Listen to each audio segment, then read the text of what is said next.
starting the madness of pro wrestling and losing to children badly. This is Whacked Out Wrestling. Hello, everybody. This is Whacked Out Wrestling on a very special March Madness edition as we get to the madness of pro wrestling and going into Wrestlemania. I am your host, Thomas S.K. Green. With me, as always, is John Roche, and we have the OG, Prince Moxley Lopez, here. Hey. What's up? And honestly, this week has been one of those weeks where it just was entirely, it was an important week of wrestling, but one of those weeks where you feel like if I was 16 again, my 16-year-old self would probably kick my ass for what I did on Monday. But ultimately, with how bad Raw was, I think I may have made the right decision. And that one being, instead of watching live Raw on this one, I DVR'd it and instead watched a DVR'd Backstreet Boys and New Kids on the Block concert. Never forget, I have the taste of a 12-year-old girl.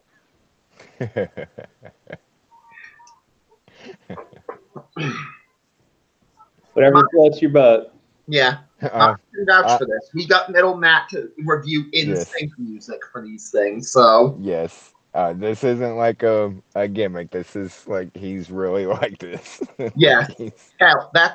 I can buy that. Yeah, Joey says it himself for most of the songs of the week on this one. But if you did watch Raw this week, it would help with them starting with Paul Heyman and Brock Lesnar starting in Chicago and them going for the same point of the show, which was already a problem with how bad Chicago could have been here. Luckily, Paul Heyman knew how to shut him down quickly and trying to lessen the CM Punk chance as much as possible, but it was just a similar promo to most of them. It was repetitive. I actually sat through this 3 hours of. I wish I had my laugh back episode. That 3 hours of my laugh back episode. Ultimately, it's still kind of the problem though, because with Seth Rollins, Brock Lesnar, it's like you want Seth Rollins to win because you don't want Brock Lesnar to be the champion anymore, but we're seeing sexy choices in Becky Lynch and Kofi Kingston right now. Seth Rollins is the calm choice. He's the choice you're making if you're settling down on Raw. And ultimately, that's a very good thing, and he'll probably be a very good champion, but you kind of want someone to be the sexy choice to just throw you around, pull your hair, grab you, suplex you, put you in camel clutch, break your back, fuck your ass, make you humble. Wow. I was not expecting the Iron Sheik to show up. Yes. Grinny on coffee, everyone. Grinny on coffee. No, that would be if I was on other stuff in Colombia, but still. But going back to it, but it was basically a similar problem where naturally we go to the same point of a tag team match with Finn Balor and a mystery partner against Bobby Lashley and Lio Rush. Who could the partner be? The return of Luke Harper, Sami Zayn, Johnny Gargano, perhaps. Hell, they may bring back Adam Cole or Velda. Oh, no, it's Braun Strowman. And what a way to give it away going into commercial, Michael Cole. Because I wonder who it could be. But and I'm pretty sure it's going to be a monster mystery. And that's partner. honestly the problem. Dude, like that little sliver I had going into commercial, like it's Braun, it's got to be Braun. That little sliver to keep me like going through the commercial just to see, like you just fucking killed it right there. Like, and honestly, that's the weakness with WWE, where this is what I was hoping was going to happen when they claimed the fans were the authority.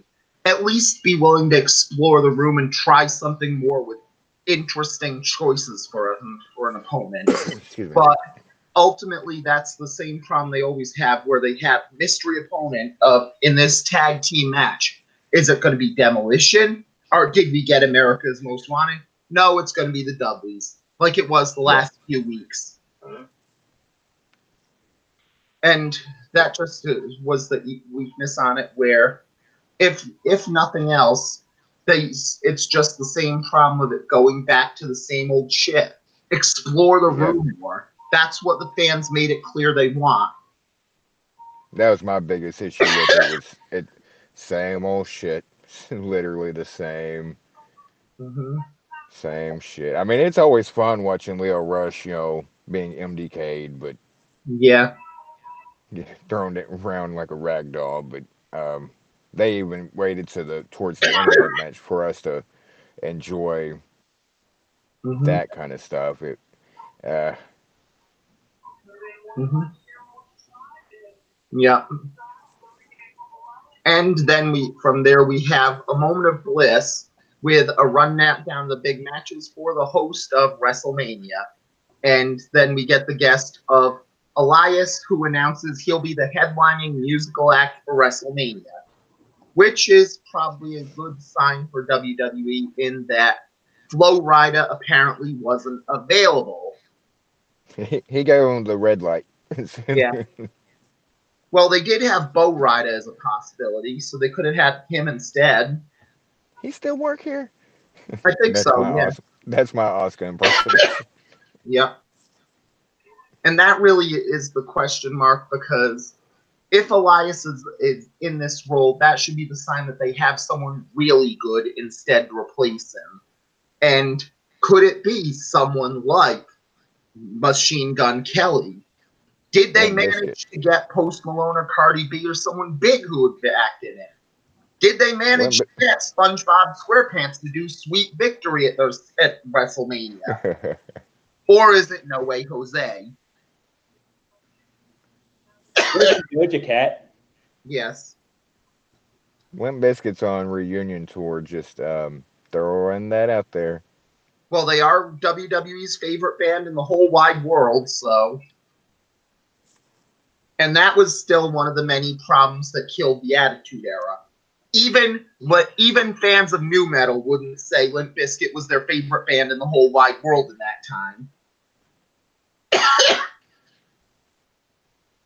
I liked them, but they weren't my favorite at the time. They were because Exactly. at the time, They were like just a they're very good look, band, but they weren't your favorite, is what it yeah, was. look who else was out. Mm-hmm. Like it seemed like every time Limp Bizkit came out with a new single, like hello, here's Corn doing kind of what you're doing, but a lot better. Here's 9 Inch Nails. Here's Yeah. Tool. Mm-hmm. Yes. But they did give something that had that perfect mix for the 90s of metal kids plus kids who Rap. want to be rappers plus people who are angry at their mom and dad for making them do the dishes. And that's a mixture that'll never go out of style. But there was at least some differences for No Way Jose on it because coming up next on stage, you put your hands together for Tucker and Otis. And that was That also the was weakness where you're not giving them character development when they have random appearances. Like, we know Otis wants the pretty lady, so keep going with that for why they joined No Way Jose. It's perfect alliance, especially if Alexa Bliss was the one who invited No Way Jose in his conga line. At least you're building on the whole story and making Otis more of a character and thus more of someone you can connect with. After all, really, doesn't everybody big dumb idiot who watches wrestling and is enamored by the pretty lady?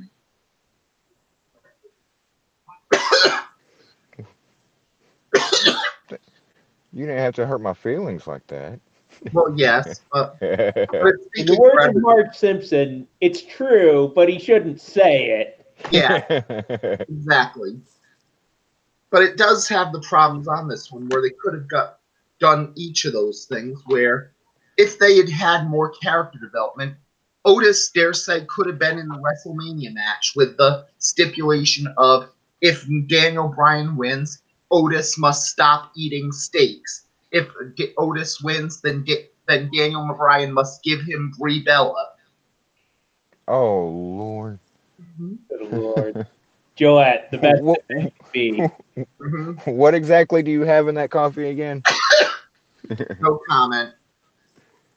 But this, of course, naturally sets up to Elias fighting No Way Jose, and it was Elias fighting No Way Jose. It'd be half a star in the Tokyo Dome. No, I think that was seen in the Oakland A's versus Seattle Mariners games this week. So Yeah, that's like and half then a star. yeah, and then we have Kurt Angle announcing his opponent for his final match, saying there's a lot of people he wants to face, but one he wants to beat, and that being Baron Corbin, which actually makes perfect sense since Corbin was the one who took his power as GM. Corbin was the one who's given him a lot of problems. Corbin's part of the group that has been giving Angle problems all for the last few months. So naturally, all the fans who are so smart about this business have been whining and crying. But it's Baron Corbin. He doesn't deserve a match like Kurt Angle on it. Who cares that he's going to probably get destroyed on it and let Kurt Angle leave on a high so he can have this one? It's Baron Corbin. Fickle. Exactly. That's really the problem on this one, where even if Baron Corbin isn't popular with the Smarks or the IWC, Corbin absolutely mattered this year. And to take him off the WrestleMania card because people don't like him is not really good. WrestleMania's cards in every year should be a yearbook of pro wrestling. If you're a fan of wrestling, you should be able to watch it and be taken back to that year of professional wrestling. And if you're not a pro wrestling fan and you watch WrestleMania, you should know at a glance, okay, these were the people who mattered that year. Yeah, the players. Yep. And it's even worse with Baron Corbin in this case because if this happens, and the rumors going on today that they're going to change the match because of how Yeah, unpopular it is, this would be the second time in 3 years that Baron Corbin loses a WrestleMania match that he deserved because of fans whining and crying and bitching and bitching and bitching and bitching and bitching and moaning and complaining that he didn't deserve it. And it's even worse this time because at least the first time it happened, Corbin was just in the match with Dean Ambrose, and Ambrose was the bigger snub. But even though it was the first time you had a WWE champion be a healthy scratch for WrestleMania and end up on the pre-show, but Naomi's entrance would be really, really pretty in the night sky.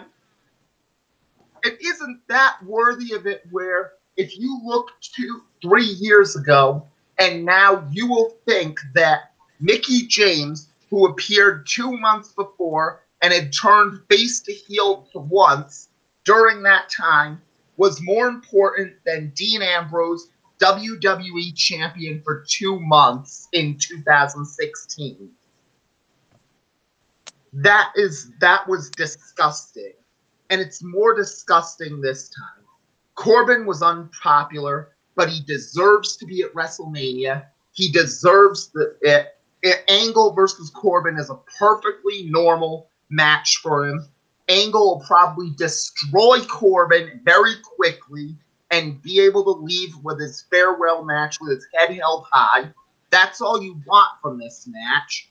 And I that kind of, I kind of thought it was a swerve Mhm. all along. And it may have been, may not have been, and now with the fans just revolting against it. But I don't know when they. I mean, because it was so obvious, it was a little too obvious. Like it's gonna be Corbin. It's gonna be Corbin. Uh, like it might. I don't know. But wouldn't you think if this truly is Kurt's farewell, um, going out on your back. Honestly, the problem on it is that it depends on who his opponent is. Like Angle versus Right. Like Corbin. that's what. Uh, like Yeah. I'm just leaving it as it is now. Like, and you're saying with Corbin, you know, I agree with like, yeah, I see all the backlash the match has received, but Corbin does deserve. He's been a big part of and like you were saying, in my mind, wrestling kind of works like NBA season, 2018, 2019 from Mania to Mania, and what happens in that year is like the season, and then Mhm. you get the playoffs and the championship all in one at WrestleMania. Um, but where I was going with that, I have no idea. All of a sudden.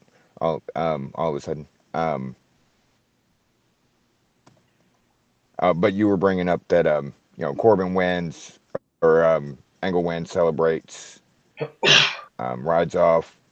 Um, I don't. I would think Angle would want to go out on his back, even just leaving it like this. Does it give a rub to Mhm. Corbin for beating a decrepit old man? Mhm. Probably not. Mhm. Yeah. But I And in could the see same time, we Angle also being have the same thing to keep in mind that if it was just Kurt Angle in his final match, Kurt Angle leaving on his back is one thing.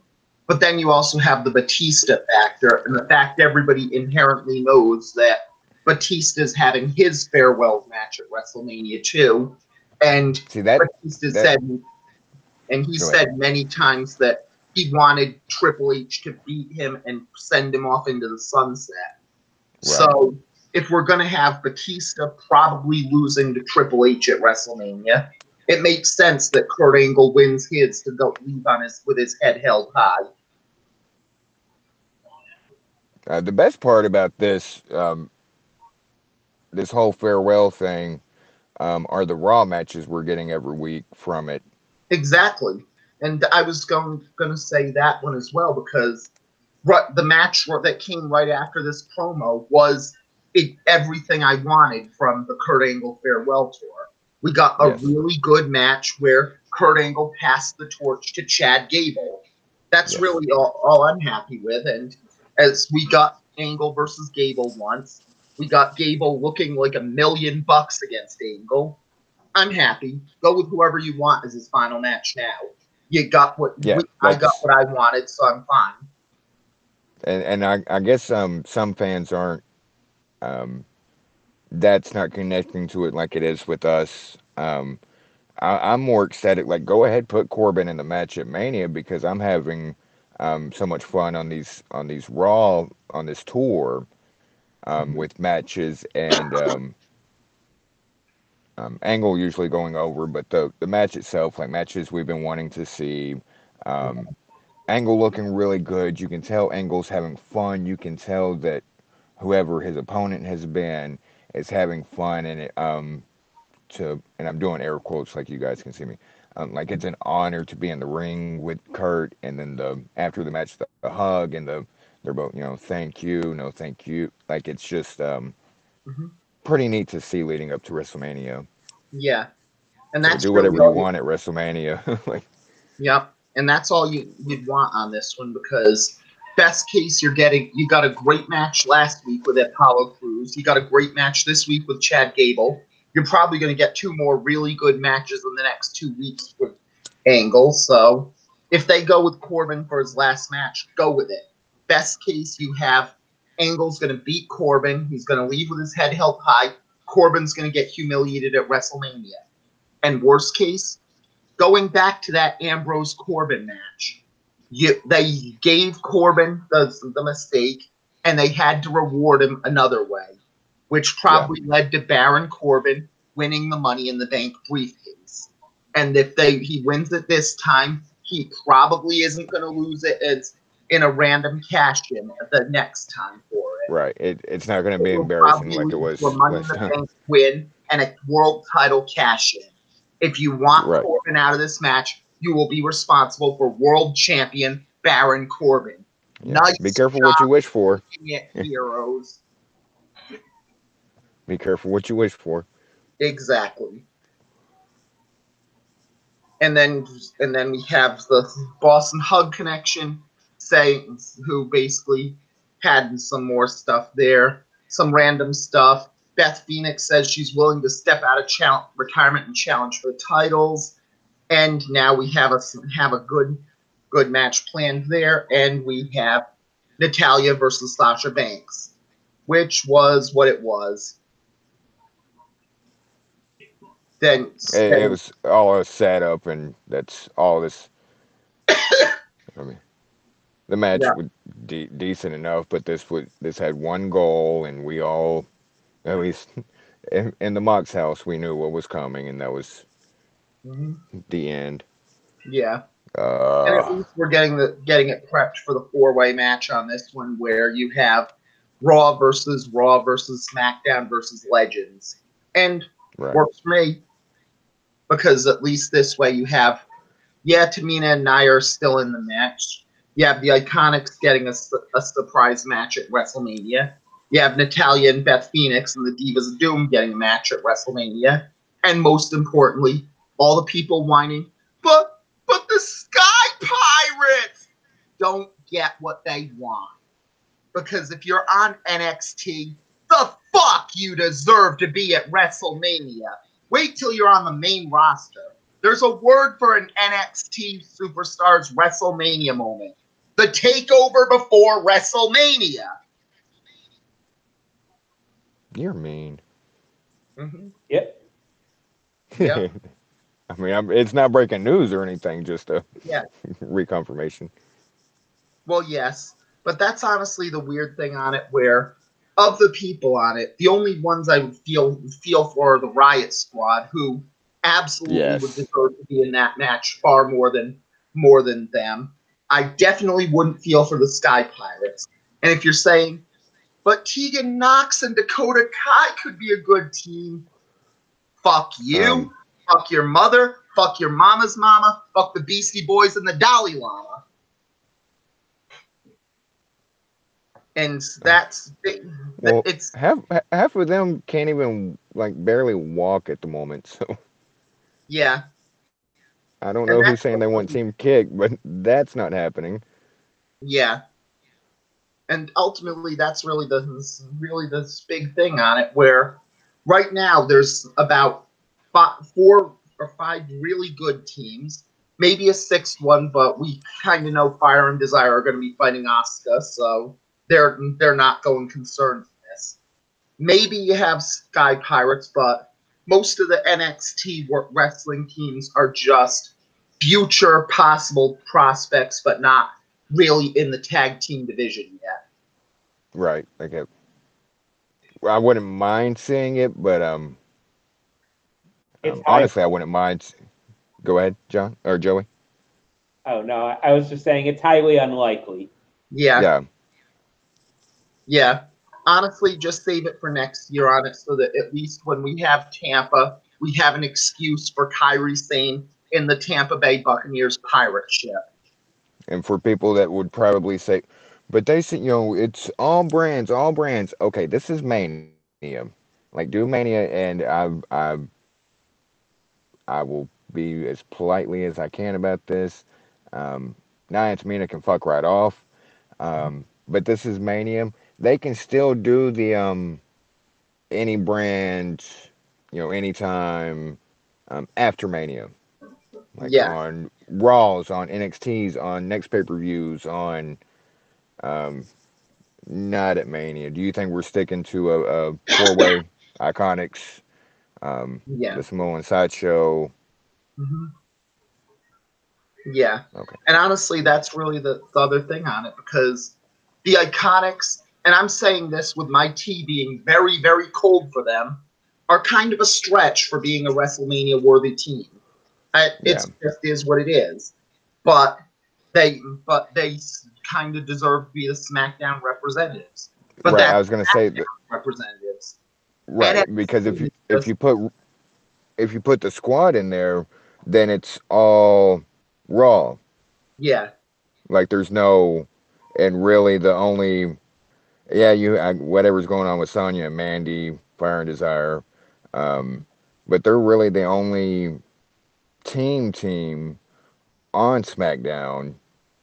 hmm Um, so and yeah, if they're gonna, and that's the best way of putting it. Like they're literally there to represent SmackDown, and it's not just a Raw yeah, triple threat or fatal four way. yeah, and it's probably the one chance on it because pretty much That way, everyone is kind of expecting the Iconics to go to Raw after the shakeup. So right. If they did everything Raw, it would look more like a Raw women's tag team, and then people, where's the SmackDown Women's Tag Team Championships? yeah, And this way, you cover all your bases on that. exactly. And if you think that, well, why not have a Raw and a SmackDown Women's Tag Team Championships?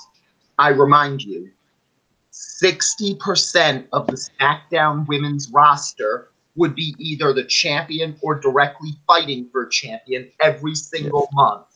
yes. That They is have a disgusting.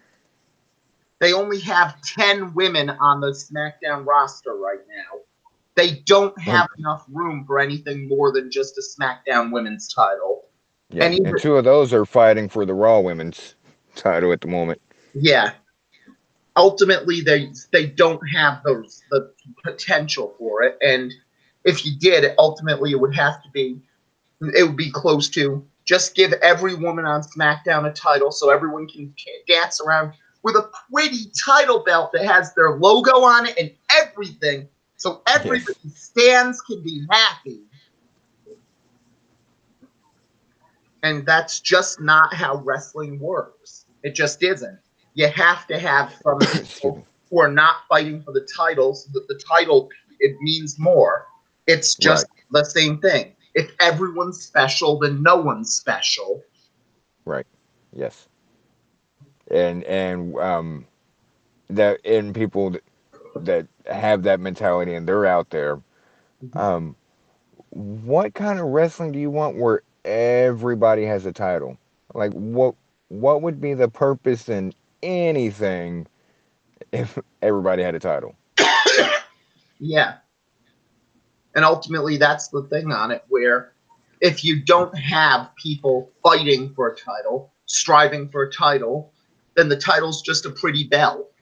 That's all it comes down to. Part of making a title mean so much is that the person has to scrap and claw and fight for it to make it to that top of the mountain, be the champion.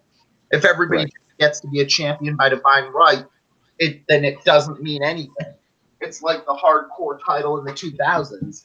Everybody got to be hardcore champion, so it meant right. about as much as when buying a title belt at Walmart. I think there might have been a few Iron Man heavy metalweight title changes that happened like that. Oh yeah, there was quite a few weird. Um, Mhm. one time it got found and like okay, I'm champion. One time it got was defended why the current champion was sleeping, and they Yeah, with the referee sneaked into the dude's room, just put a hand over, one, two, three, new champion. Like, come on now. yeah, and that's really the point. Yes, it was good with the Iron Man heavy metalweight title, which is a It, joke title. That's the yes, point. yes, as far as the joke goes, but people want this to be like how some things work legitimately. Like, Yes. Yes, and ultimately that's the problem. This is just the modern era of things where people think that it's gone past equal opportunity, not equal outcome, to, well, if I don't have the equal outcome, then I couldn't have possibly had the equal opportunity because I'm me. And that I can't possibly be bad at this and not good enough to succeed. I'm me. That means I'm special and perfect. I don't really get upset over titles too much until, and then I don't even get upset like when it comes to Brock. I'm just like, I want it to be like on the show, relevant. Whoever has it. Yeah. Um, Yeah. but like when you do things like they did with Balor and him winning the IC title and then Lashley winning it right back, that shit irks the hell out of me. Like that's Yeah.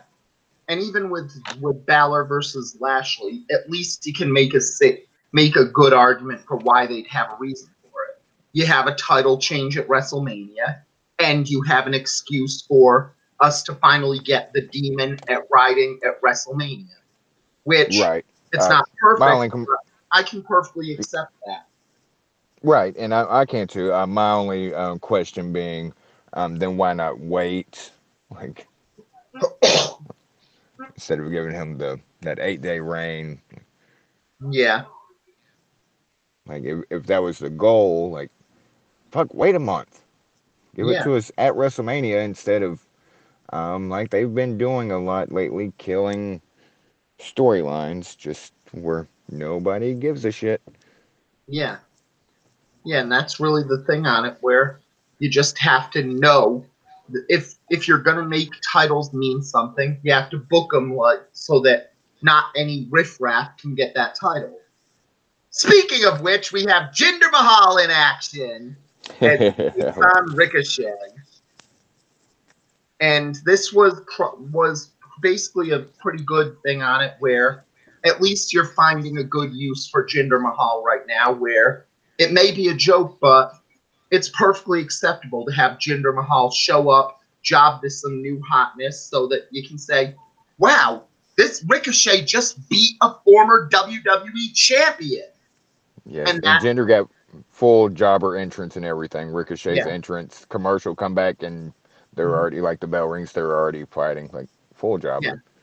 And that's really a good thing on it, which also ties into the title thing because in that way, even somehow it means something where you're at least saying, yes, Jinder Mahal's a jobber now, but his title reign was real and it meant something. And that means Yes. it makes it a bigger deal when Ricochet beats him.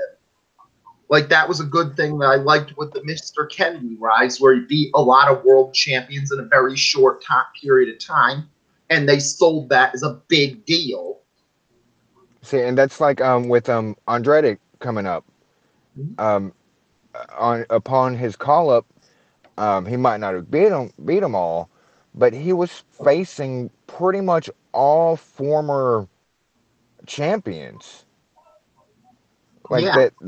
that says something. Like they're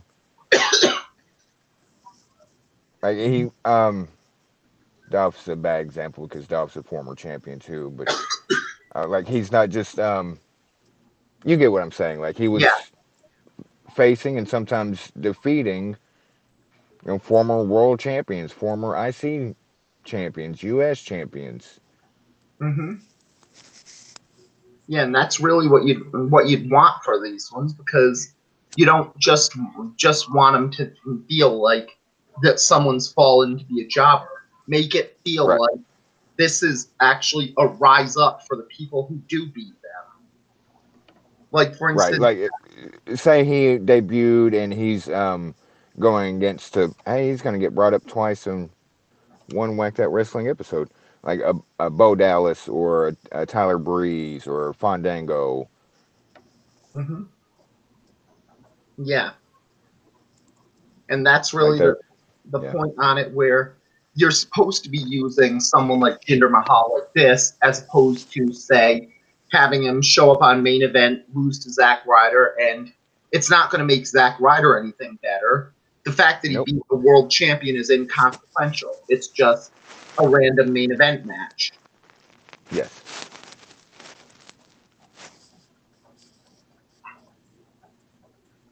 And that really goes into it.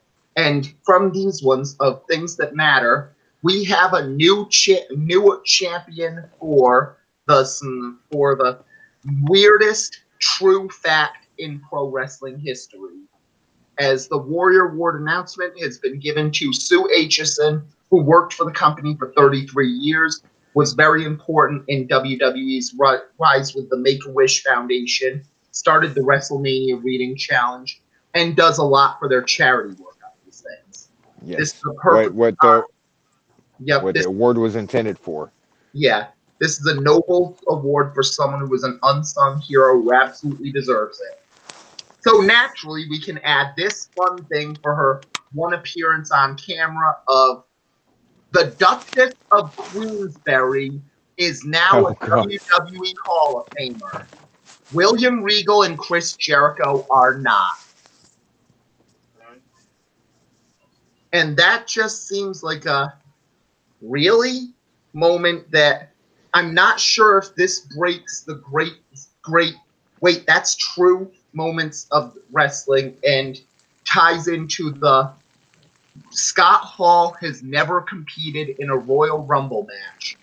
Razor Ramon has for best. Wait, that's really true? Fact in wrestling history.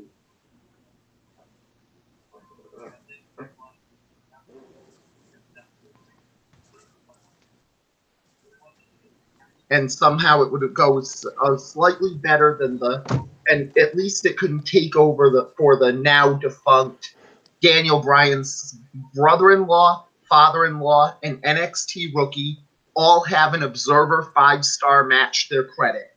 Daniel Bryan does not.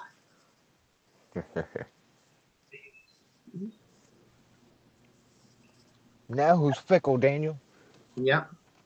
And then we have the big match here for the big match that everyone wanted, with Dana Brooke getting her big match for the Raw Women's title, and it happens in 19 seconds. She loses. And honestly, even then, you have Rousey continuing to let go of the arm, beat her up, and her husband hits a guard for holding her back and goes through.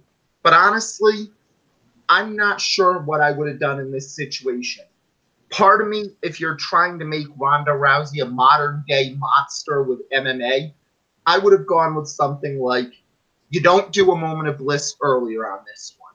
You have Rousey and Brooke, same match, 19 seconds. Rousey hits the armbar and locks Brooke in. She doesn't take it off and goes through. And then you go backstage. You have the McMahon family in a panic. They say outright, that match was supposed to go 15 minutes. Rousey just went rogue. You have them going. They try to find Elias just to kill some time. Try to find No Way Jose in the Congo line to kill some time. They go into catering, see two people eating, and say, stop eating. You two have a match right now. We need to fill this time. And try to make it clear that Rousey's just went rogue and make the storyline. Ronda Rousey is one of the best women's fighters on the planet. She is not going to let you win against her unless she lets you win against her. And oh shit, now she's went rogue and and she's not going to let anybody beat her. Now, if Becky Lynch or Charlotte Flair want to win at WrestleMania, they're going to have to beat Ronda Rousey for real. Like super serial this time. Yes. And if you're going to Any go anything that gets Travis Brown the fuck off my screen, I'm good with. yes. But that's the type of thing that you'd want to do in order to try and get something to try and sell this as. If you're going to have Rousey sell it being healed by saying wrestling is fake and no one would lose to her, then go all out and say Rousey's lost the script, she's gone rogue, and now you have to actually defeat her for real if you want to beat her. Right. It's perfect. It's a little inside baseball. You're going full Russo, but they went full Koji Katao in this feud already, so better to just go all out for it. And if any of our listeners are thinking, or listener, or whatever, Well, the 7 like, listeners will but probably know, but um, like that they they're not going to break kayfabe like that, and well, she went rogue, and we need they were supposed to go 15. They've literally done that before, and to even go to catering like, hey, we need a match, we need a match. You go. Like they've done it before, Yeah, so it's not out of the realm and yeah. They of. even did it during the walkout for Daniel Bryan. So it's perfectly capable of them going rogue, saying that something's gone rogue and try to break the thing. And since Roach is asking on it, Koji, for the reference of Koji Katao, if you remember WrestleMania 6, Katao was the teammate of Genichiro Tenryu as Demolition, as part of the people during WWE's affiliation with the SWS promotion in Japan. About a week after WrestleMania 6, Katao was fighting Earthquake and in a match.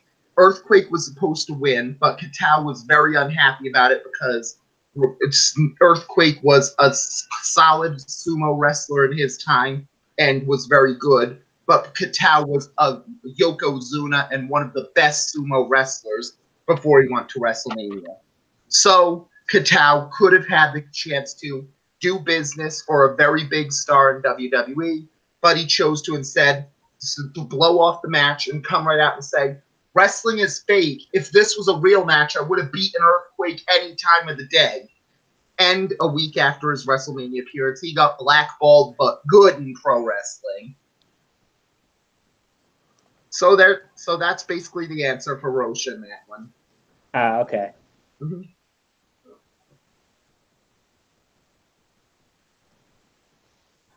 From there, we had Baron Corbin versus Apollo Crews, which was certainly a match. And they keep going with the controversy about Corbin being Angle's opponent. And that's just really weird on this one where, again, it's going to the same thing where the fans have played themselves. They know that Corbin's probably going to lose, but they don't want him to lose to Angle. They want someone else better to lose to Angle. This despite it being Angle's farewell match and that just hurting the match entirely.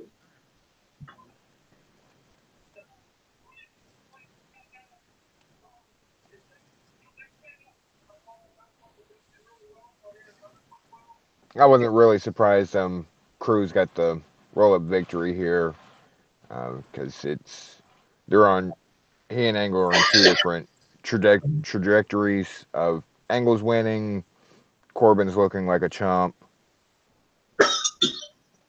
Yeah. Yeah, and then we Looking have like not looking like a chump, but losing. Same yeah. difference, I guess. Yeah, that's the problem where they have to end this so that they can go through it. And then we have the same point where we have some more recaps of all the benefits of last week of Triple H and Batista in their gay porn video from last week, followed Give it to by me. yeah. I want it. I want it. You Give want it to me. You want me to give I it to want you? Give it to me. Give it to me. Give me what I want. Right all over my face and abs. I thought you were about to go Spice Girls on it. Give me what I want, what I What I really, really, really really want. want. I thought the 12-year-old girl was coming out. Yes. And I think the 12-year-old girl probably had the same thing. Also, Gillette, the best that men can be. And then from there, we also go to Braun Strowman hyping up the WWE car playset. But this continues with Strowman asking for an apology from the SNL guys for giving him a really, really nice car. And he's so mad that he's entering the Andre the Giant Memorial Battle Royal about this. I never thought that Braun Strowman needed Bray Wyatt again until this moment. This may be the dumbest thing in all of pro wrestling history, folks. Like, what's the brain trust here? Words don't, I know words good either if this happens. You've got Braun Strowman You gets owe me royalties for that, by the way. a sports car from the Saturday Night Live guys. He breaks the car. He wants an apology from the SNL guys for giving him a car. He's so mad about this, he decides, nah, I'm not going to go after us. I could go after some big WrestleMania match. I'm the last number one contender. I ostensibly have a world title shot with Brock Lesnar. No, I'm going to enter the pre-show battle royal. Braun Strowman, I had said for a little while that Braun Strowman may have been the modern day Sid Vicious, where he's not the guy, but he's a very good placeholder until someone gets enough fire so they can be the guy.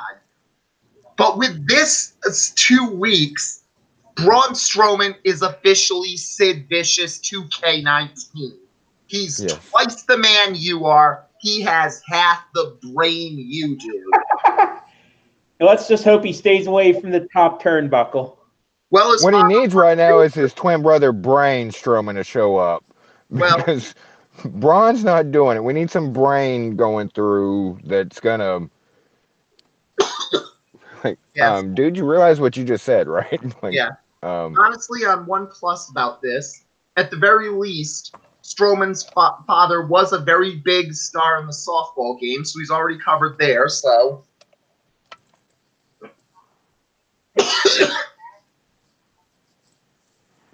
and then we have the main event for it, where McIntyre wants a match with Roman Reigns, does you and really want it? Give it to me. Do you want it? Sorry. I think the Dirty said that Roman Reigns wants no part of McIntyre there, so that's pretty much covered on that one. And then you have the main event with Drew McIntyre and Seth Rollins, and it is what it is, and you have a good match to try and start getting Drew McIntyre as a star, and then McIntyre gets the victory, which makes sense because McIntyre gets what he wants, what he really, really wants. Tell me what he wanted, what he really wanted, really He wanted. wants it. He wants it. He wants it. He wants it. Oh God. What would Kelly say? Mm-hmm. Honestly, it's going to be a question mark on these ones. So ultimately, this show was they're back to normal for the very least. God help us all.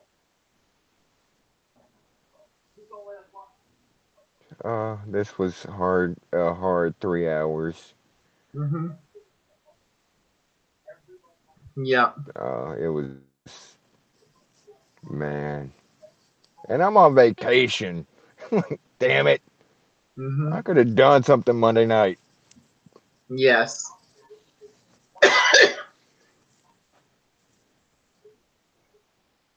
And this is one of those things. Usually, I try to be positive. Like, Mm-hmm. hey, some bad, some shit, some good. The good kind of outweighed the bad. Hell, so no, this was there was some good, but it had no chance against the shit and the bad. Yeah. Yeah. This was just really, real. Just made no Three sense three whatsoever. weeks before Mania. 3 weeks. Are we Mm-hmm. not even going to talk about Batista's office? Well, honestly, it's one of those cases where Batista's office didn't seem to have any benefits on it, except that they had the office of what was clearly the office of a big star, and not the area of an abandoned Petco where the local improv troupe hangs out. So, What big movie star has an office with like jail cell cinder blocks in the back? Like in the whole Ronda a few weeks ago about Becky's mugshots and how, dude, this was literally, and we talked about this on VWP. It looked like they were trying to, like somebody said, like, let's put them in an office. Okay, what kind of office are we going for? Or, what's a very prestigious office? Well, the Oval Office. Everybody thinks the Oval Office. Well, we can. Oh, but We need a big desk, like hey, let's do Scarface and his office. And then they mesh the two together and we get like the Scarface Oval Office. Like it was just a. Hmm. And then they put him in live via satellite from Tampa. Like Hmm. okay, he lives there, but fucking put him in Hollywood. Hmm. He's literally in Hollywood filming a movie right now. Say he's in Hollywood, he's too busy, but he's still gonna be. Put him in Hollywood, California. Nope, he's at home chilling in this fake office. Put him in his trailer. Hell, set up the desk and everything in his trailer filming this movie. He's, so big now, and Triple H is jealous. You're Hmm. jealous, aren't you? You have to work, and I'm over here filming a movie.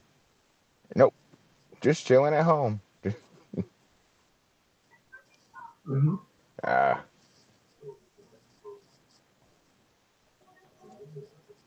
sorry. Just Yep. No problem on it. Where it's just one of those things where like it was so bad you had to laugh and yeah,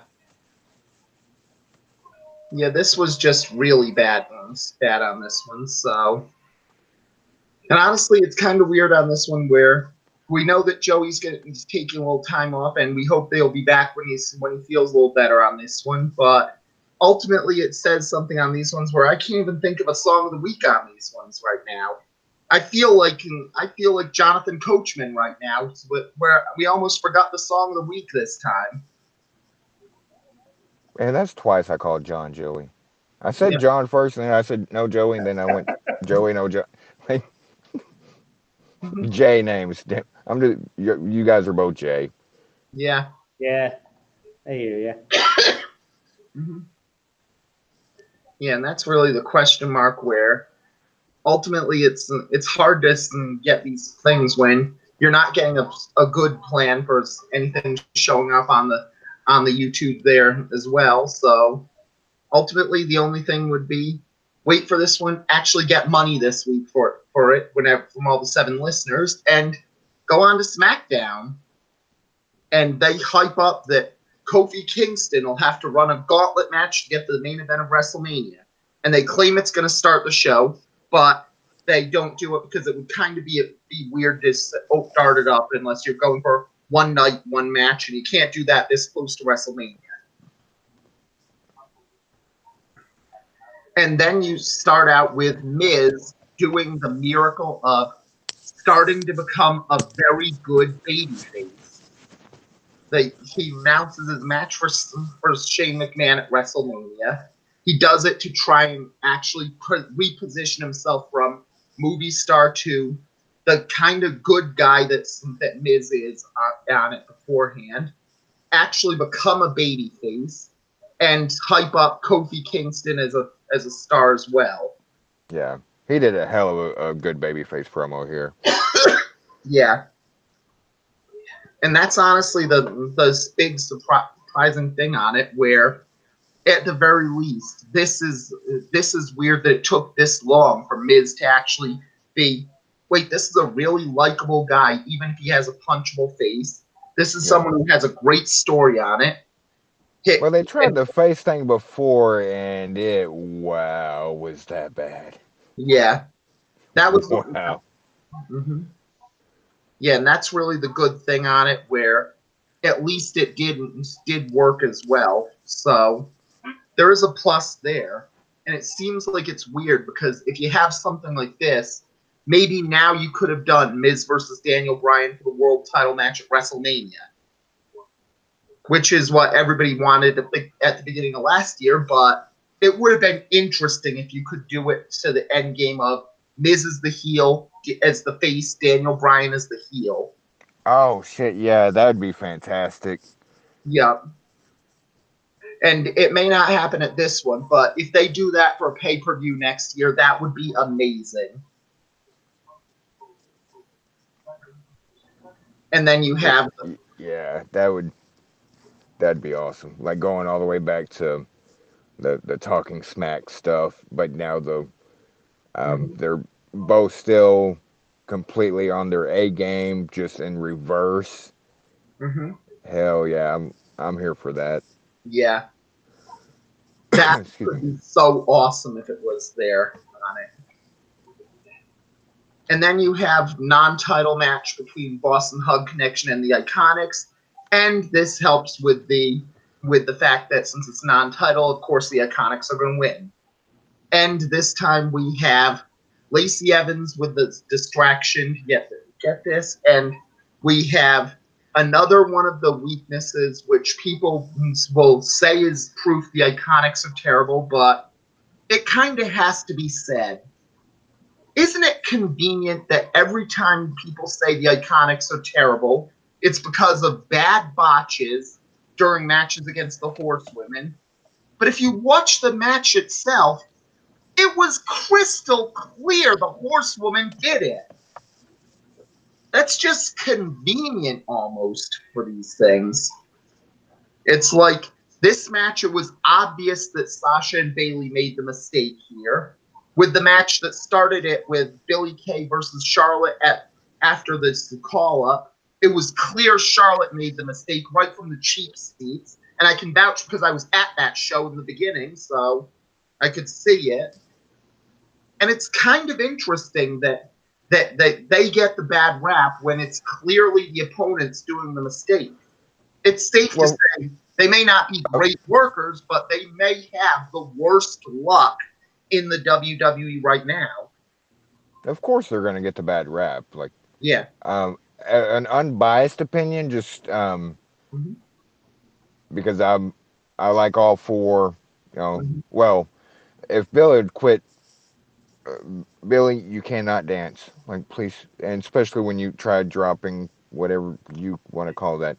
Um, just an unbiased opinion. It looked like there was just overall miscommunication, Mm-hmm. but that it wasn't solely on the Iconics at all. Like it just um, Yeah.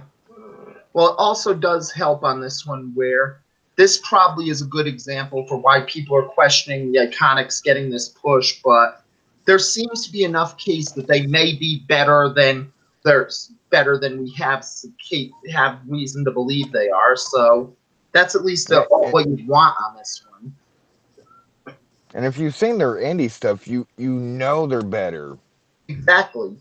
It Like says you something know they are. that this before this was like the big women's indie signings. This was one of the first big indie signings they got. So you know that you have the skill, but it just seems to be a lot of bad luck. Yeah.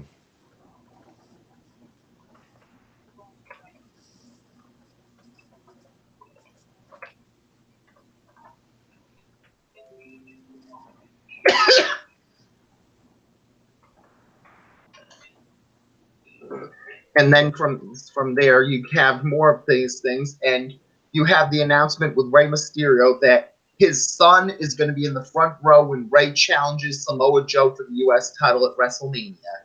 And Edison. honestly, this Edison. well, honestly, that's what I was going to say on it. Where if they make a tag team between him and his brother-in-law Aiden English, that would be great. Sorry, I didn't mean to. I didn't know if you were gonna go there or not. Yeah, and Dominic's got huge, man. yeah, honestly, it is those ones, but there are though even with those, it's still worse on this one because with Lucha Underground failing after she appeared there, and with Women of Wrestling being enough that they could probably get people on that roster. As a wrestling fan, I don't ask for much, but all I want, give a third chance to What do you want? Give it. I'll give it to you. What do you want? Tell me what you. Oh, sorry. zig a zig ah. But what I want is WWE to give a third chance to Shaul Guerrero just so that we can get Dominic Mysterio and Shaul Guerrero in a romance storyline because that would amuse everyone who was watching Oh in God. 2005. Oh God. Oh God. You're Wicked, wicked man. Well, in Rhode Island, wicked is good, so that's a good thing. No, no, that's I didn't mean like wicked cool. I mean, Yeah. oh, I was gonna use another word, but you, but and then the whole thing, oh, like Eddie's son, it's Ray's son is Eddie's. Yeah. Then dude shows up, and I'd be damned if he doesn't look like Samoa Joe's son. Yeah. Well, we've seen Like, pictures of him, and he is pretty big.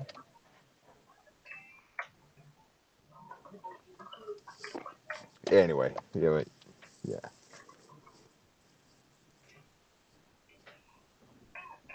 So we get Ray versus Joe at Mania. Yeah. You And that know that's not going to one, stay a one-on-one. yeah. Yeah, that's weird on this one where they could have done it as four-way and it would have been perfectly good.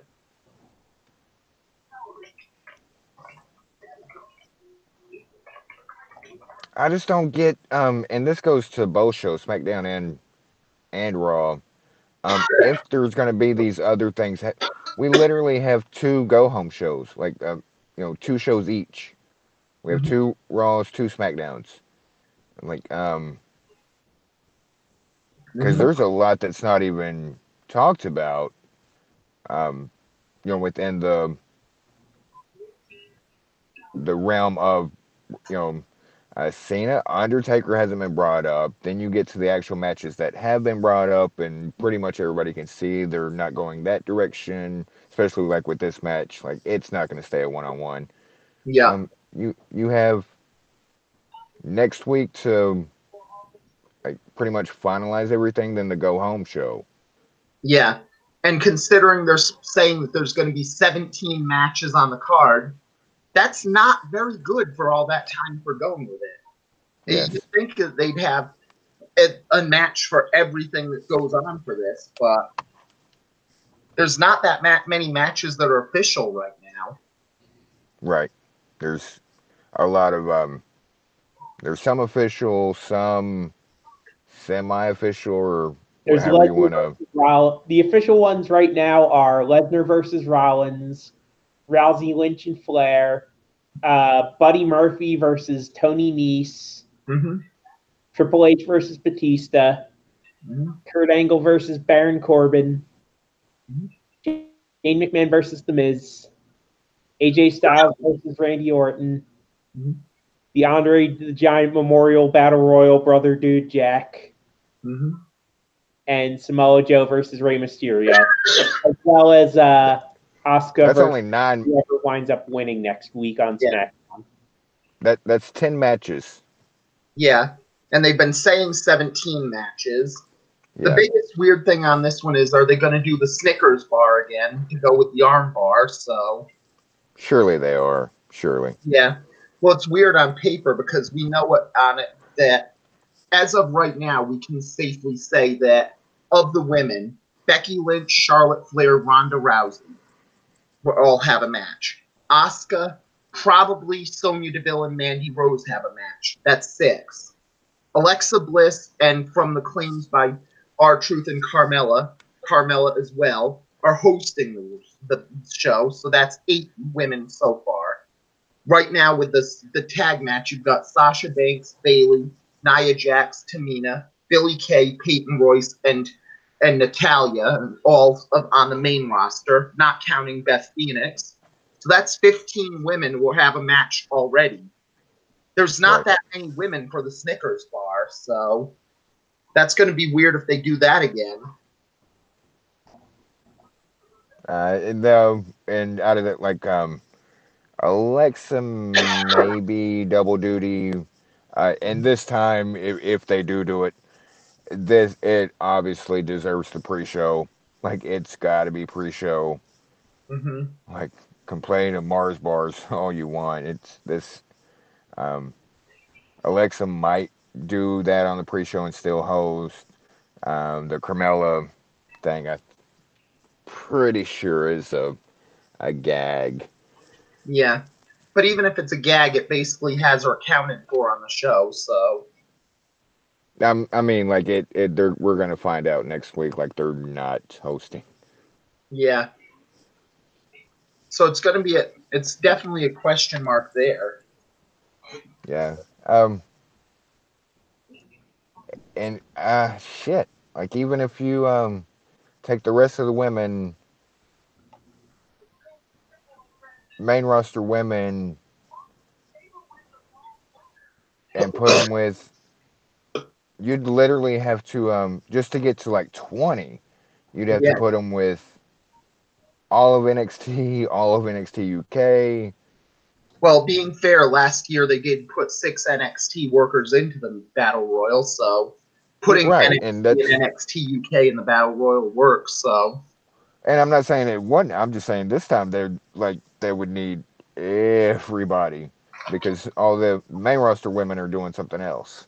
yeah, and that's going to be a good question on it because I don't think they just cut the WrestleMania Battle Royal entirely because they made it such a big deal that it's an equality thing, and now all the women get a guaranteed spot like all the men do. So Right, that's, I'm pretty certain it's going to happen, but it's going to look weird with all the other women.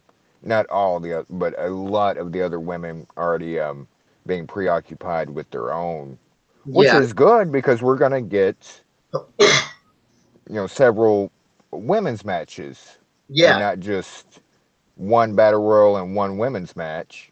We're going yeah, to get several, which that works for me, but at the same time, um, if you're going to do this thing,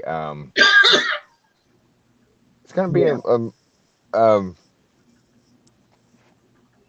little weird.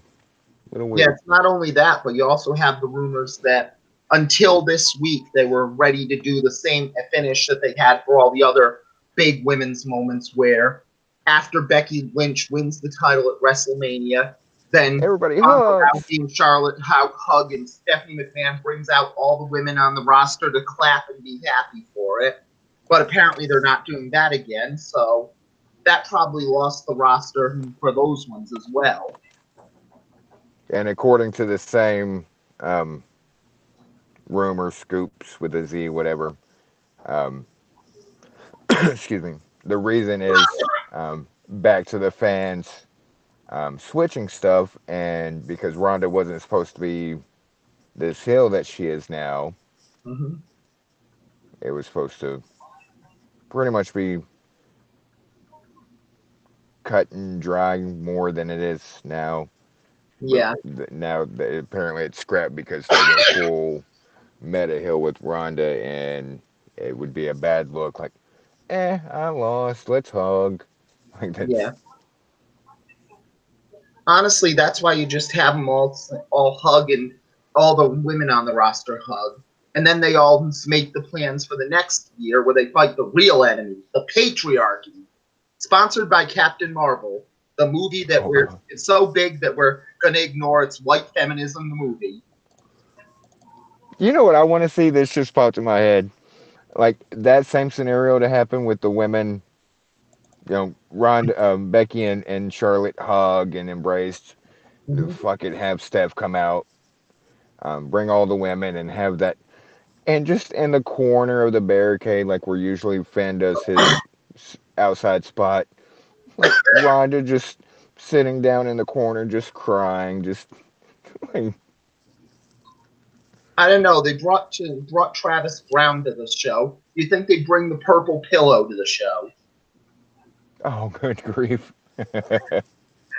And notice that even if Becky Lynch is getting on this one, she hasn't mentioned that to either Ronda Rousey yet. And this is bad because you'd think that Rousey could have ethered the audience in Chicago on this one because even if Rousey's not very good on the mic and is kind of not happy with the fans booing her, Ronda Rousey is an MMA Hall of Famer and one of the greatest of all time in that sport. You'd think that she could. It's not even a slow ball right down the middle to have CM Punk chance for Ronda Rousey. That's This is like put it on the tee. yeah, that's putting it on the T-ball, and the entire thing parts and says, "Hit it. You can hit this one. We'll let you have it." Yeah, that's She the one time I thought. when they were in Chicago Monday. I wasn't too worried, and surprisingly, Chicago didn't do CM Punk chants. There was a faint, Mm-hmm. maybe like little section corner, but there was no like real audible throughout the whole show. Surprisingly, um, but I thought the one chance wasn't the Brock Lesnar Open with Heyman, Paul as Morris calls him, just Yeah. calls him Paul. Um, I thought it'd be Rousey, like they would just CM Punk her to fucking death till she just couldn't talk, stumbled over words, or maybe literally just started crying in the middle of the ring. Yeah. Why don't you like me? Well, honestly, But that's still the problem because again, Rousey should be able to ether that chant. You've got yes, Ronda Rousey, one of the best MMA fighters of all time, and CM Punk, who may be the worst. And I'm counting yes, that guy from Canada who thought he was a great Taekwondo expert and got destroyed by one of the Gracies in the early UFC shows. it was right there. If they would have, she would have probably just crumbled. But it Mm-hmm. was if they would have started that chant, acknowledge it. Oh, you want him? I think he's still laid out in the octagon from his last fight. Yeah. I don't think anything. I think it was you last week. It was being discussed, and you like a fucking toddler could shut that shit down. Was Mm-hmm. it you that Yeah, referred to a it toddler? was. Yeah, Because it's not like like I steal spots from this one from what I put on cage side seats or anything. Heavens the thought.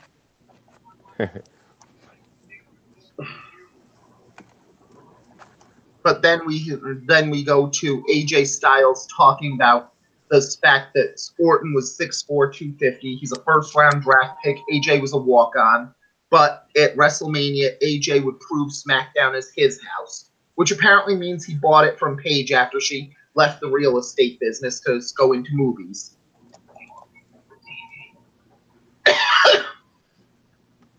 And then we go into the gauntlet match, and we have Kofi with Sheamus first, Biggie and Xavier Woods barred from ringside. Continued attack there. We have the same thing. Kofi gets through, keeps getting the attack. 13 minutes and Sheamus is gone. Then stop on Ali and the Hardys start watching. Cesaro starts the match. The match continues. The locker room crowd continues for him, and it keeps going more and more. It's 21-31. Cesaro's gone. Rowan comes in next, and it keeps going further. And as a DQ from Rowan goes in, 23-13, and the crowd's getting into that controlled frenzy that only Kofi Kingston can give you. And then it's Samoa Joe next. The battle keeps going. It keeps attacking. More and more goes through. 35 minutes, 25 seconds, and Kofi rolls up Samoa Joe. And the attack goes. Randy Orton's in. Keeps going more and more. The biggest person keeping Kofi from the spot again continues. Kofi fights more, fights more. RKO, roll up 53 minutes, 43 seconds, and Kofi Kingston wins. And it's at 9:51. It's the thing. Everybody's happy. Kofi wins. The New Day celebrates. It's still 9:51. And Vince McMahon comes out. And he has one more person left. Daniel Bryan. Continued. More of an attack. 1 hour, 6 seconds, and Daniel Bryan beats Kofi Kingston.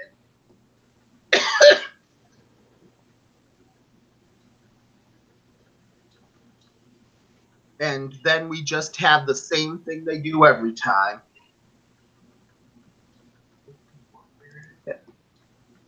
And then we have that still has the same question mark where it seems like the problem, but then you have Biggie doing everything to dance around playing the race card there.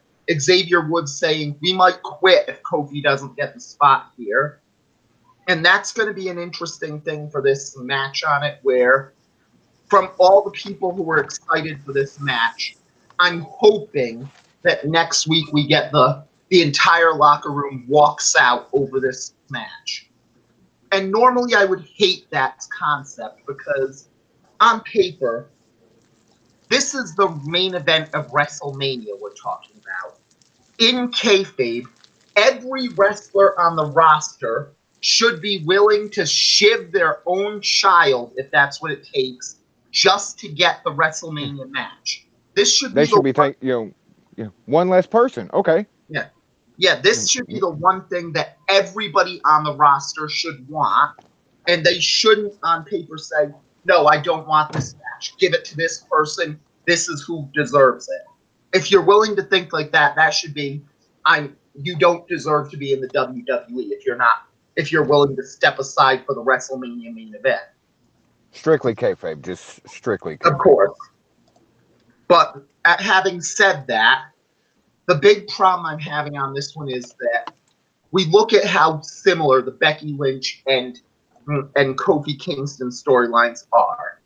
They're the same thing where an underutilized, overlooked mid Carter gets hot, finally gets the big honor they deserve, has the chance. Everyone wants it. The wrestlers are happy, the Excuse fans me. are happy, the McMahons are happy. Vince McMahon is the only person who doesn't believe it. Pity Vince McMahon does the only voice he's listening to. And His we voice know is in that his head. Vince McMahon is willing to think he has no fucks left to give. We know that WWE will be timely with these issues. We know Vince has no fucks to give. The New Day have negative fucks to give, and that's why they're so good at this. And we know that Vince McMahon has gone there in promos with Booker T. And I'm thinking, yeah, I don't want there to be a walkout for Kofi to get this shot, but oh shit. WWE is absolutely capable of running a Donald Sterling angle and having Yes. Vince McMahon drop an N bomb there. I hate it, but I WWE don't think totally do I it. don't I don't think they'd go that far. Back in the day, yeah. Not anymore. That no. Um, Everything else, yeah. Mhm. Save for actually saying that. Yeah. Honestly, it's weird on this one because I saw that post on Reddit of he gets caught on tape saying the N word and like that yeah, like do the walkout thing, do the yeah, it like wait a minute, like hey, if he's not fighting for it, maybe I have a shot. But it kind of it's wrestling after all. It kind of makes sense. Like, hey, no, we're all here to compete for one thing, but he's a friend of ours. He's good, kind of like solidarity kind of thing. yeah. I guess. And honestly, that's Just the weird thing on it where I hope it's going to be those ones, but I'm I'm cautious on this one because WWE would absolutely be capable of making the overarching storyline. Vince McMahon is out of touch, and knowing how it is in this one, part of that being Vince McMahon is a racist would be part of making clear he's out of touch, and it, WWE would be capable of going there. I don't want no, to do it, but I think they'd be capable of it. Is what it comes down no, to. no. I completely disagree. Hmm. What they're doing that um, through implication. Yeah, They're doing that well enough just within the story without actually coming out and like they're and with them publicly traded and no yeah. that's not going to happen. I'd hope so on it because they can make the implication on it, but if it's the implication, does that mean? Wait, does that mean that Vince moved the bearskin rug to his yacht? Oh God. Hmm. Real quick, you brought this up earlier with the Page thing and Hmm. Page, quote, filming movies, because it hasn't been talked about in a couple weeks. Since it was released in the U.S., it was brought up like there was a daily check on it. Then it got released in the U.K.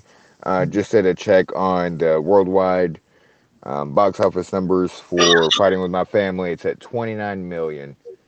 That's not bad for that movie, to be No, honest. So that's 21 domestic, 8 overseas.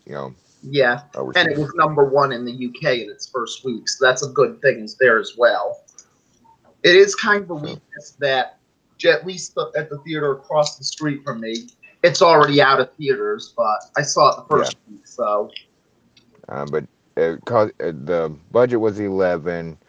Uh, yeah. you add on a certain percentage of that for promos and promotions and Well, stuff, and usually then the this rule of thumb is that half the cut, if it's made this much, twice the amount, and it's going to make money. So it's made money at yeah, the very least. So and then the cinema cut and stuff.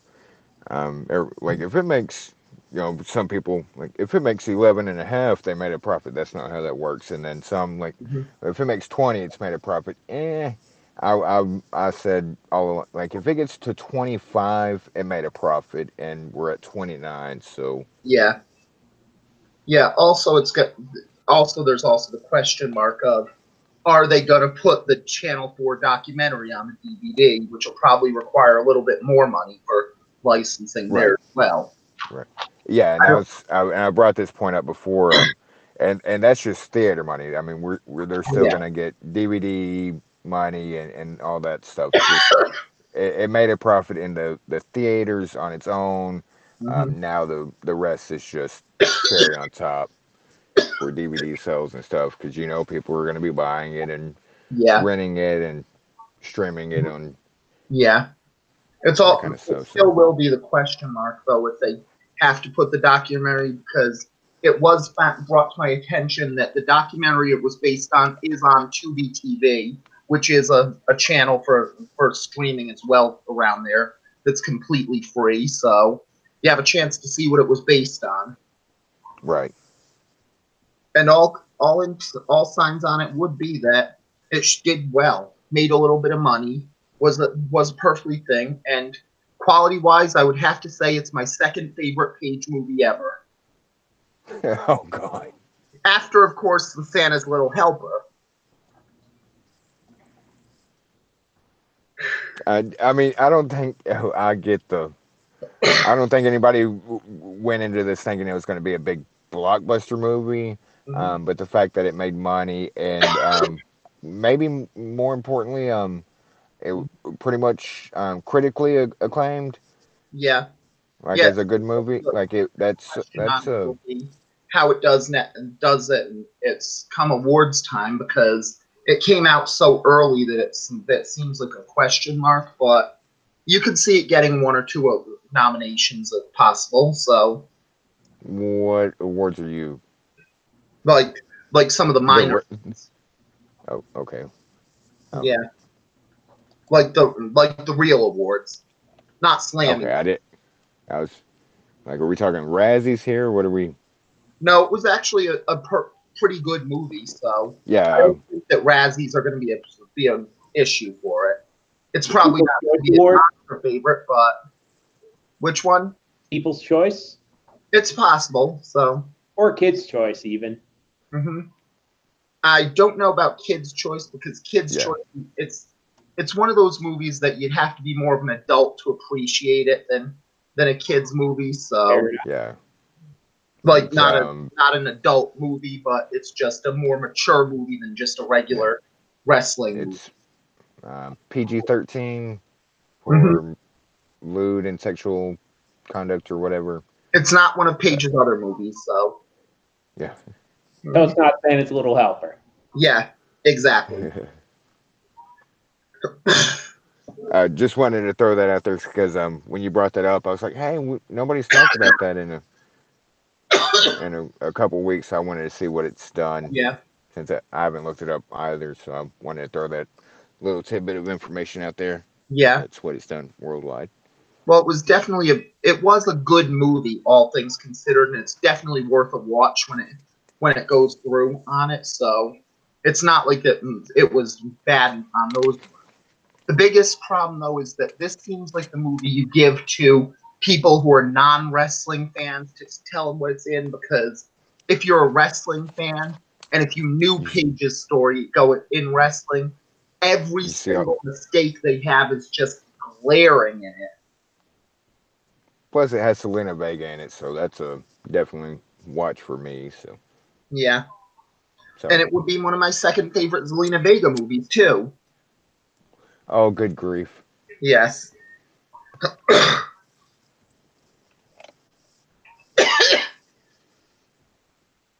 But yes, Anyway, I didn't mean to derail conversation. Just wanted to no, it throw that out actually there. worked on this one. So, all things considered, I'd give it a thumbs up. So, and Where are you putting the thumbs, sir? either probably the normal one of three snaps in the Z formation. So, Damn. so going into this one, we had NXT this week, and NXT announces that Tommaso Ciampa has had neck surgery and relinquishes the NXT title. So they needed a five-way dance between Ricochet, Adam Cole, Bebe, Aleister Black, Velveteen Dream, and Matt Riddle for the spot in a 2 out of 3 falls match. You have problems where just keeping things going and then having more stuff, more promos, more promos, more promos, and they don't have much else there except this one match. And on the plus side, it was a good match, so it works. And then It ultimately, was a pretty good match, but I have one big complaint about this match and every other match it happens in. For the love of fucking wrestling gods, can we stop doing the Tower of Doom suplex spot? That is the dumbest shit. but you've got to understand with the Tower of Doom suplex spot, it says something about the match entirely. Namely, we are pro wrestlers and we once watched Ring of Honor in 2002.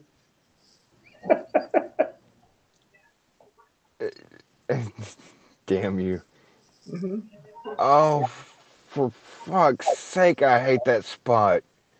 Mm-hmm. Like, not just in this match, but, like, I just wish that spot would just go away just by, just, oh, it Mm-hmm. grates me. I know that's a very small thing to, since I'm not really gradable like that, but, oh, it irks me seeing it Yeah, always takes so Right. long for everybody to get set up, and then the actual, it's, one person gets suplex and everybody else just kind of falls. yeah. But And, that's the whole point on it. Where if NXT is basically a watered down version of Ring of Honor circa 2003, 2004, then of course you have to have watered down Ring of Honor spots. oh, just stop it. Just stop it.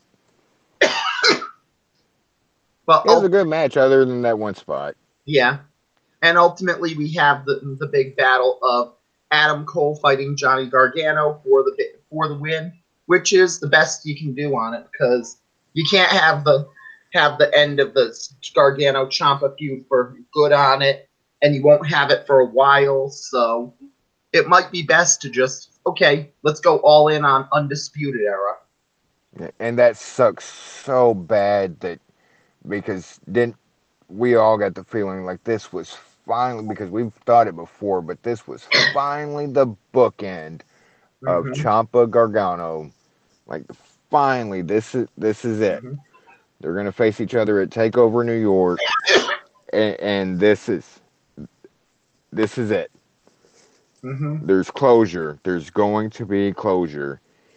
Yeah, but if with this injury, there's the chance of Tommaso Ciampa turning babyface on a heel Johnny Gargano, and then you have Right, like full closure. right, like we can still get there, Yeah. but like it was just like it was so close. Like it was right there. Mm-hmm. Because I'm sorry, this is going on far too long, Mm-hmm. far too long. And Yeah. I know a lot of it's Ciampa's knee, and then now the neck, and Mm-hmm. uh, Yeah. ultimately it wouldn't. At least it's still a match which is kind of fresh. It still works on it. And after the time since they had Kevin Owens in it, it's nice that they're willing to go all in on a fat ass like Adam Cole. So, Damn. mm-hmm. But plus, if NXT is going to be the new Ring of Honor watered down version, then it works that you have the whole thing built around 4 Johnny Kickpads types of the Undisputed Era. And yes, that is a fair thing because Adam Cole and Kyle O'Reilly may be good on this one, but even then, it feels like Adam Cole, baby, and Kyle O'Reilly's air guitaring is just two uncharismatic people doing what they think this charisma thing is. Yeah, exactly. And that's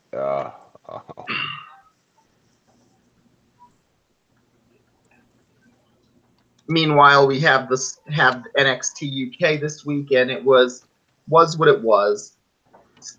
We have Eddie Dennis apparently beat Ligero, so for it, we have a few cases of Wild Boar and Primate get a win against Lewis Howley and Sam Stoker.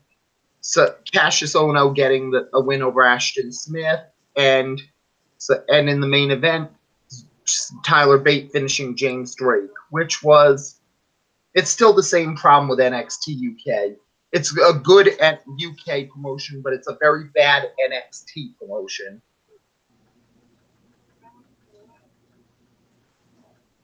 And apparently they announced, or Pete Dunne announced who he wants at the at NXT TakeOver for the UK title defense. And of course, it would be what everyone expects. Coming up next on stage, put your hands together for Walter. that's going to be a hell of a match. Yes. Oh, absolutely. Honestly, the biggest question on this one is if this goes, are they ready to promote Pete Dunne to the main roster? Because really, British Strong Style is ready for main roster close-ups. The question I have is Walter going to be able to chop Pete Dunne's chest until it's black with his fingers are bent all the way back? Yes. That's yes. going to be... yes. Yeah. So it looks like we're getting the plans for NXT TakeOver New York, which will be the real NXT match as opposed to all the people they want on the WrestleMania card. They might even have the Sky Pirates at this show. Yeah. Actually, yeah, they do. Shayna Baszler versus Io Shirai versus Bianca Belair versus Kairi Sane. See, you've got everything you want, fans. You've got Shirai and Sane fighting the MMA person, just like the main event at WrestleMania. You also have War Raiders versus Aleister Black and Ricochet. Yeah, and that's honestly going to be a question mark on it because I'm still looking for the right way to make it clear Ricochet and Aleister Black are a tag team, and still not feeling Black Prince Puma is a name for the team, but guess it is what it is. And don't feel too bad for Matt Riddle for losing that match, or Velveteen Dream, because they have a match. Are we not getting into like spoiler territory? Spoilers on the basic rundown are pretty much everyone knows on it, so yeah. It's basically just it's fine to say it instead of Snape kills Dumbledore for these ones. No, you bitch! You bitch! Yes, but at least plus with Aleister Black and Ricochet, it does work with them winning the Rosebud was his sled award, but which normally would be a problem. But I looked at the two teams in that match and I realized which team has the two guys that I kind of like watching in the ring. Then I looked and said, which of these teams has fucking Gunner in it? And I chose, okay, I'd rather see the team that does not have Gunner in it.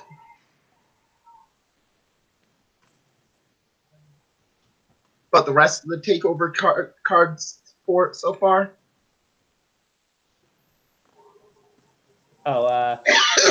Takeover card. The other stuff is just Gargano versus Cole and Dunn versus Walter. Okay. Just making sure on it because this looks like it's going to be a pretty good match on it. Surprising if it's just those for NXT UK ones, but I assume they're going to be going for NXT UK's takeover, probably on the European tour. So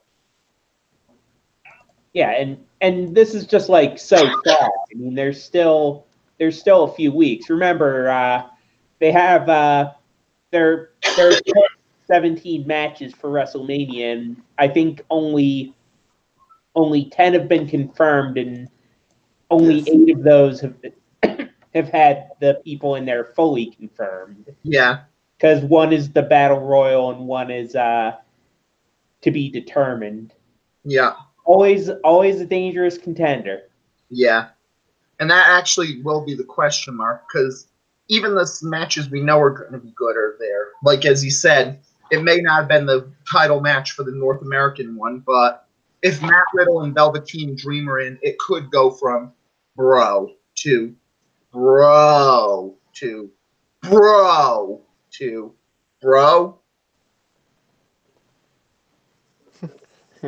You just summoned Vince Russo. Bro. Mm-hmm.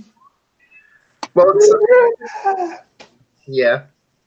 I actually couldn't sleep last night, and I watched night 10 of the New Japan Cup Mm-hmm. live. Yeah, I should have done that instead if I went through on it, but it's always what happened on this night of the New Japan Cup.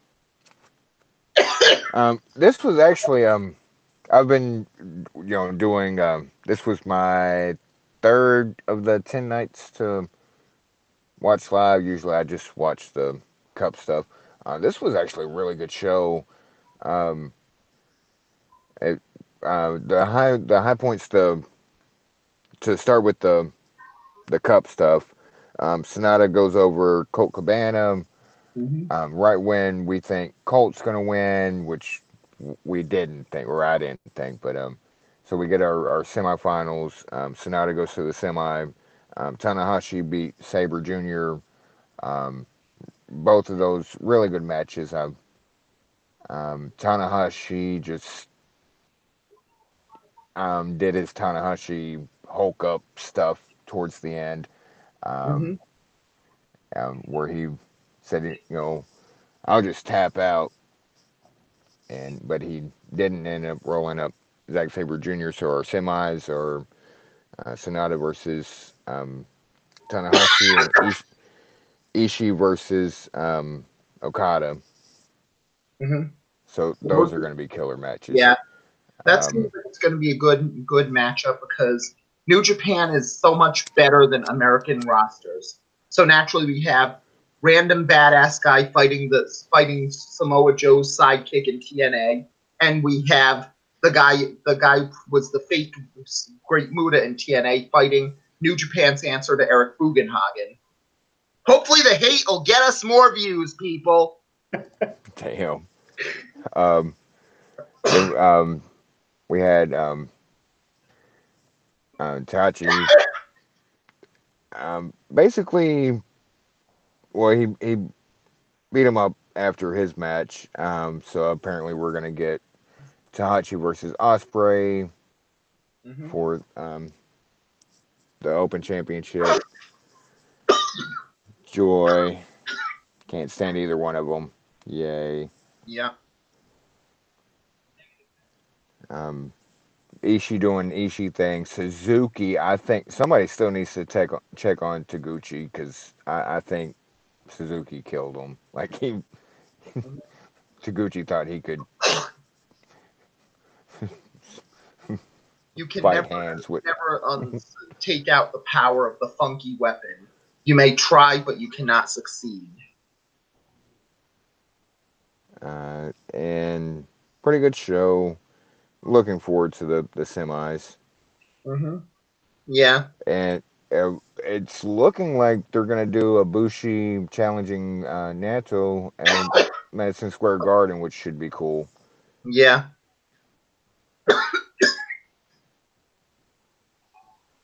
Sorry, just No fuck problem. stayed up all Ultimately, night watching that like I wanted to. yeah. Ultimately, it does look like it's something where they're at least trying to rebuild on it, but New Japan is just like if New Japan was something right now, it would be that really great anime and manga series after the anime finally ended, where it's just yeah, it's good and it's still kind of popular, but yeah, it's going through the motions. Yeah, they're definitely in a kind of a holding pattern at the moment, and Yeah. Yeah, ultimately, it's one of those where this is probably going to be a very good Japanese show, but New Japan fans wanted them with Jay White just isn't as on the level of the elite guys on it, and if they fuck go, Jay White. yeah, and if they go to one of the people in the final four, it doesn't look like anybody who'd be really good as the next one.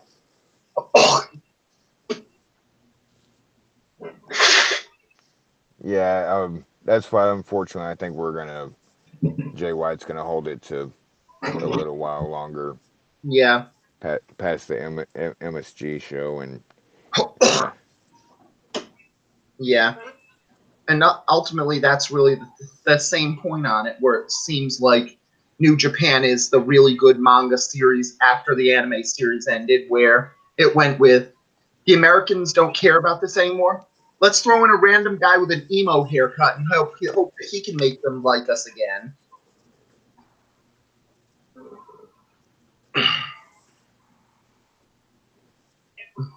But yeah, it's definitely one where eventually it's one where they had their window and it just seems like it slammed shut for New Japan.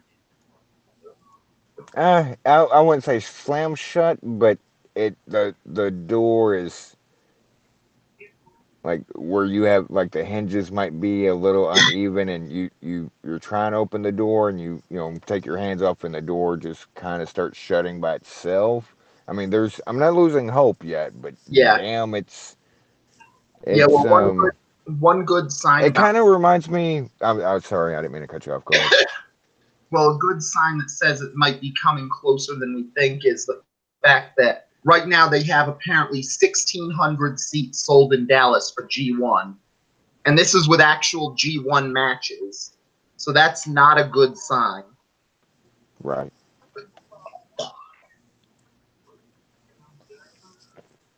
I'm going. I don't give a shit. Yeah, yeah. Ultimately, it seems like this they they definitely need something to get people back into it, and ultimately, this I don't know what can get fans talking on it, short of New Japan opens up the Brinks truck and finds the price to get Dean Ambrose to go there.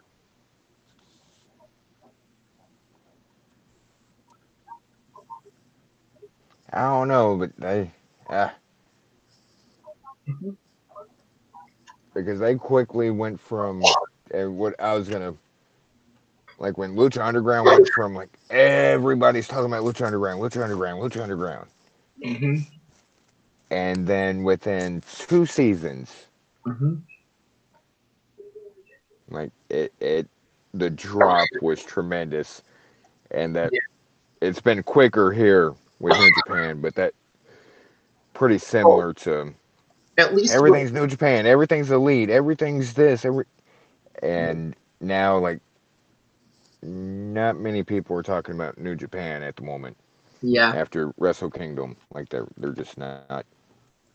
Well, ultimately, that's the difference. Where with Lucha Underground, Lucha Underground was so big because of how well written the show was, but Lucha Underground fell under the same viewpoint of any other musician or writer or artist, where if you give them enough critical acclaim for a little while and enough popularity for it, eventually they're going to swear they're the voice of their generation, and they'll disappear up their own asses. Yeah. So that basically was the problem there. And with New Japan, They they they definitely need now they don't have the elite. they definitely need a gauging star that's bigger than Jay White. Mm-hmm. If they're trying to, you know, like infiltrate or whatever word you want to use, like the U.S. market, Jay White's not going to do it. Like they're going to need a name. They're going to need a um, you use Dean Ambrose. They're going to need something. Even though they kind of did that with Kenny, but Jay White's no Kenny. Yeah, And I'm not the biggest Kenny fan, but with just being honest about it. yeah, but that's also Like, the big problem on it, where when you have the hot hand and the wrestler who has all the momentum, that's really the big thing on it. And in the wrestling viewpoint on it, if you have the wrestler who has the hot hand, eventually someone's going to snap them up quicker. And ultimately, that's what happened with New Japan. yeah. Where and A little different with New Japan because they just did their. Nobody snatched them up. They just did their own thing. Like, yeah, yeah, but hey, we're really good at this, and we would like to make even more money. So, and this guy in Jacksonville, like, hey, fuck it, we're gonna go do our own thing. yeah, and that's going to be the big question on it, where they'll ultimately that's the rest of the wrestling world is so scouted that you can't really say that there's any good unwritten places you can find the next big thing in, because we already have they they have Australia, but WWE scouts Australia really well. They have the Yes, UK, but WWE's clear cut the UK right now. In the US, pretty much any good wrestler is going to be on some national promotion. So and your Japanese start like your Bushis and your Okadas and your Tanahashis, they're not getting any younger. yeah, and it's also a hard thing because in Japan they were lucky that they were able to get Ishimori and Takagi to say, "Oh no, we're going freelance. Really, please let us out of our contract so we can be freelancers." Oh, we're out of our contract. Yoink! Welcome to New Japan. Yes, And that'll be the question as Noah continues to succeed. Of will they be able to get Kenta from WWE, or will Kenta go back to Noah? And with how Kenta was one of their big names, it's hard to assume that New Japan gets him. yeah, I'm leaning towards Noah, Yeah, but even just hypothetically, if he went to New Japan, um, I don't think that even he, for one, he's not getting any younger, and his yeah. body's been through hell just in his WWE time. I don't think they're. I don't want to say they need a miracle, but damn, they're gonna need a lot of luck on their side in the. Mm-hmm. Well, on the plus side, there's also the X factor of New Japan names that are coming from WWE. TJP is available. They can have him dabbing on his haters again. Oh God, please no. Come on, it helps on it because I can notice a lot of the New Japan Hot Topic fans seem to be those Gamergate creep shows. So, Oh,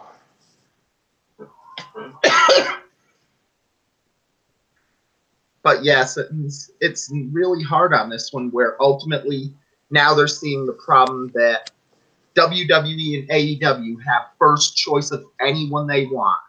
And that's Right. already hurting Impact on this one from the news today that Allie is defected from Impact to All Elite Wrestling. So, Yes. and that's And a like and even in go ahead, sorry. that's going to be a big blow to Impact because it takes away one of their top stars and someone who had to be on the radar of a lot of other places as well, and destroys the overarching storyline that Impact had right now with Demon Bunny. So,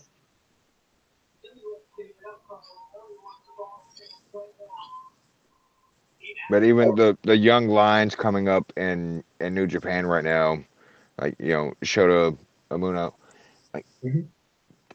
and he's really good. That's not going to draw Westerners in like it did, or like say a Kenny Omega or the Young Bucks or Cody or Jericho. Well, in Jericho, defense of the Young Bucks, there is the benefit that we don't know if Shota Umino is gonna draw people in, but honestly, we're not gonna know if Shota Umino can draw people in until after he comes back from excursion. right? Because in That's 2009, 2008 or 2009, people could say, "Oh, that Kazuchika Okada is really good," but I don't know if he's going to draw people in the U.S. So, and he and really. That's what I'm saying. Like Okada's great, but he really didn't draw people in from the U.S. per se. mm-hmm. Well, Like it was Okada af- weird on it because it was the Bullet Club that got big in the U.S., but yes, Okada was very good as the person fighting the Bullet Club and got a lot of buzz as that person. So yeah. There's that, but I'm saying like money wise and like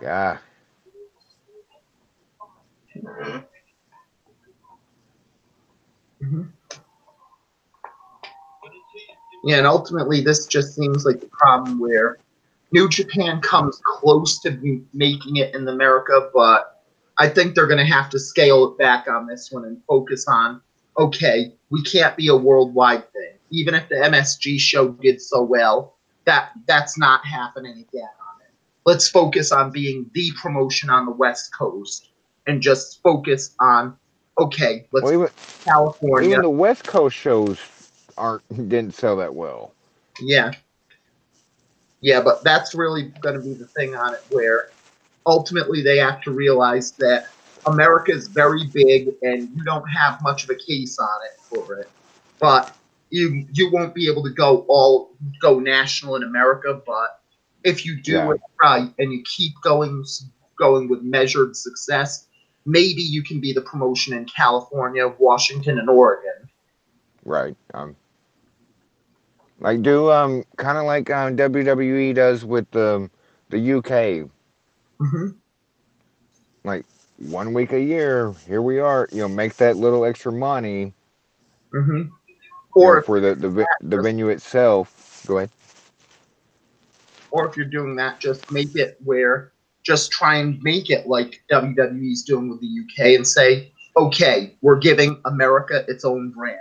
We're going to throw a few guys who are on low carders in New Japan, so it feels like a New Japan show this time. So you don't do the things you did in Charlotte and Nashville, but you also have mostly people who are just Americans under the New Japan barrier.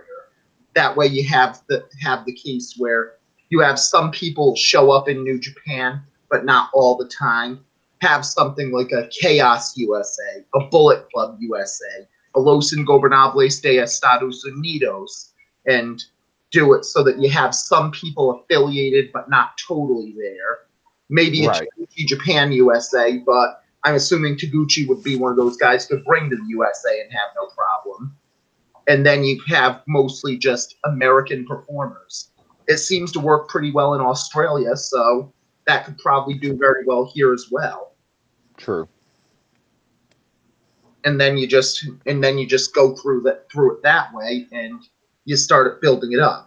You have the way to do it there, and New Japan can even flirt with the possibility of a women's division in New Japan USA, which bypasses the New Japan doesn't have a women's division argument that a lot of people fairly make about them. So There's ways they can do it. They're not by any stretch of the imagination dead in the water. They yeah, just need to. The water's just getting a little rough, and they need to. yeah. Yeah, ultimately the biggest problem is that Ring of Honor and New Japan were so intertwined on it, but the symbiotic relationship was there where Ring of Honor made the New Japan stars big in America, but Ring of Honor also found out that American fans really wanted to see Bullet Club and the Elite, so the rest of it didn't particularly matter. Right. And now that it's not going, now you've got New They Japan stuck. signing, and They, Ring of Honor is just looking for someone, anyone, to be a big name for themselves. they stuck to that one thing for. They put all their eggs in one basket. Both promotions. Yeah, and that's really going to be the problem on it, where ultimately that you have to go find the next wave, and Yes, I think they will. yeah, I hope they will. Cause yeah, they're a good enough promotion so that they'll probably find something, but it's going to be questioned if they're going to be as big as they were last year or the year before. yeah, from But like that's Wrestle probably a good thing. like Over since much is what can kill a promotion too. what Wrestle Kingdom 9 since AJ went to New Japan Mhm. because this Balor was there first, but Balor wasn't Prince Devitt wasn't a household American name, but people knew who AJ was, and so it's been a few years that they've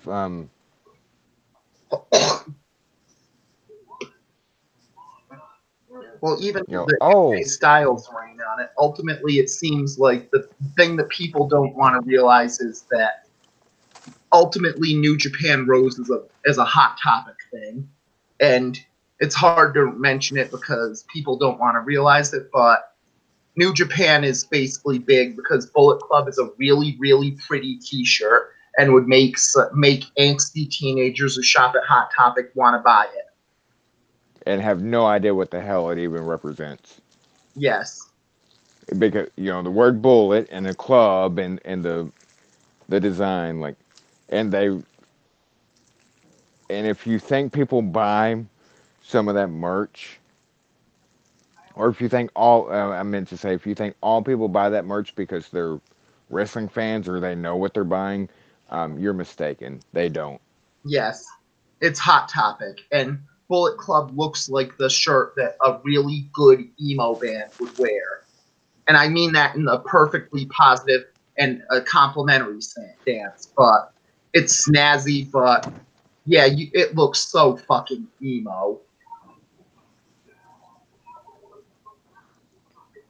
I did not mean for my little 5 minutes of stayed up to watch New Japan last night, fuckers, to No turn problem. into this, but No here we problem. are. Some New Japan information is always good on this list because if we get some more product, then that's always a plus.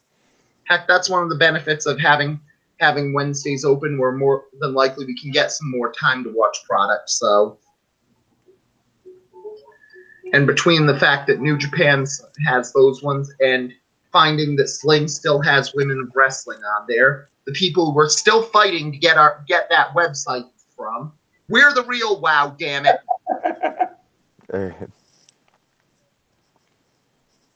We've been whacked out wrestling for years, and we've been that way ever since I stole the name from Mox's brother.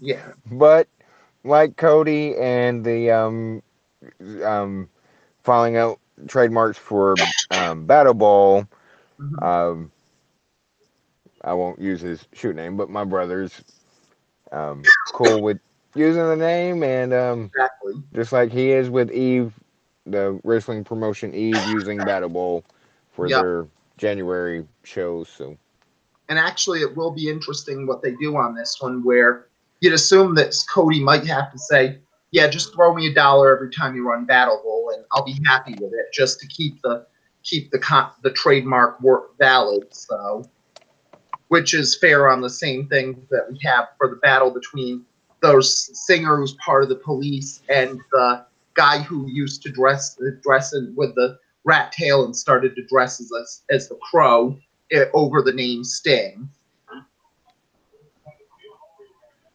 Where in that case it was the wrestler got the trademark name Sting first before Gordon Sumner should do it, but basically it just went to, oh yeah, throw me $1 for every contract you do. Throw me tickets whenever you're in town. I'll happily let you use the name.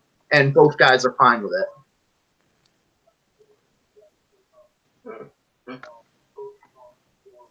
But that was the week in wrestling. So until next week, I'm Thomas S.K. Green. This is with me is John Roche and Prince Moxley Lopez. And we'll talk to you next week. Peace. See you later.